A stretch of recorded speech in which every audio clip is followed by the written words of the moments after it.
You know, there are American heroes who don't like this idea.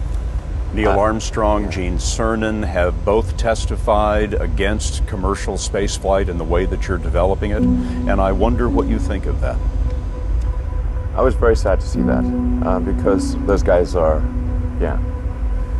those guys are heroes of mine, so it's really tough. I wish they would come and visit and see the hardware that we're doing here. And I think that would change their mind. They inspired you to do this, didn't they? Yes. And to see them casting stones in your direction. It's difficult. Did you expect them to cheer you on? So they're hoping they would. What are you trying to prove to them? What I'm trying to do is to make a significant difference in spaceflight and help make spaceflight accessible to almost anyone. One of the most difficult choices I've ever faced in life was in 2008. I think I had maybe $30 million left, or $30 or $40 million left in 2008. And I had two choices. I could put it all into one company, and then the other company would definitely die, or split it between the two companies. But if I split it between the two companies, then both might die. When you put your blood, sweat, and tears into creating something, or building something, it's like a child. And so it's like, which one am I going to let one starve to death? I couldn't bring myself to do it, so I split the money between the two. Fortunately, thank goodness, they both came through. What was your biggest failure, and how did it change you? Well, there's a ton of failures along the way, that's for sure. As I said, for SpaceX, the first 3 launches failed. And we actually were just barely able to scrape together enough parts and money to do the 4th launch. If that 4th launch had failed, we would have been dead. So multiple failures along the way. I tried very hard to get the right expertise in for SpaceX.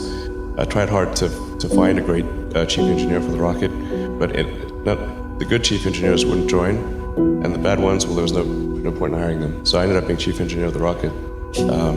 So if I could have found somebody better, then we would have maybe had less than 3 failures. That 3rd failure in a row, did you think, I need to pack this in? Never. Why not? I don't ever give up. So many people tried to talk me out of starting a rocket company. It was crazy. One good friend of mine collected a whole series of videos of rockets blowing up and made me watch those. He just didn't want me to lose all my money. We're doing these things that seem unlikely to succeed, and we've been fortunate, and at least thus far they have succeeded. Now is the time to take risk. You don't have kids. As you get older, your obligations increase. And once you have a family, you start taking risk not just for yourself, but for your family as well. It gets much harder to do things that might not work out. So now is the time to do that before you have those obligations. So I would encourage you to take risks now. Do something bold. You won't regret it. How did you figure you were going to start a car company and be successful at it? Well, I didn't really think Tesla would be successful. I thought we would most likely fail. But I thought that we at least could address the false perception that people had that an electric car had to be ugly and slow and boring like a golf cart. But you say you didn't expect the company to be successful, then why try? If something's important enough, you should try, even if the probable outcome is failure. Or how do you think about making a decision when everyone tells you this is a crazy idea? Or where do you get the internal strength to do that? Well, first of all, I'd say I actually think I feel fear quite strongly. So it's not as though I just have the absence of fear. I feel it quite strongly. But there are just times when something is important enough, you believe in it enough, that you do it in spite of the fear. I think about what technology solution is necessary in order to achieve the particular goal, and then try to make as much progress in that direction as possible. I think being a multi-planet species and being out there among the stars is important for the long-term survival of humanity. And that's one reason. But then the part that I find personally most motivating is that it creates a sense of adventure, and it makes people excited about the future. If you consider two futures, one where we are forever confined to Earth until eventually something terrible happens, or another future where we are out there on many planets, maybe even going beyond the solar system, I think that second version is incredibly exciting and inspiring, and there need to be reasons to get up in the morning.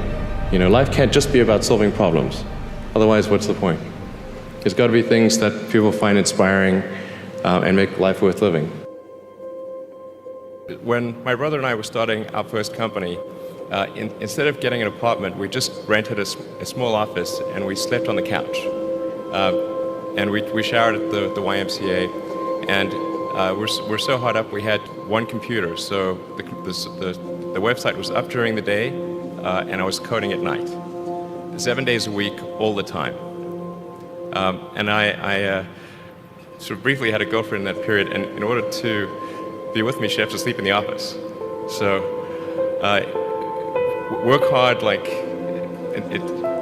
every waking hour. That's the thing I would say particularly if you're starting a company.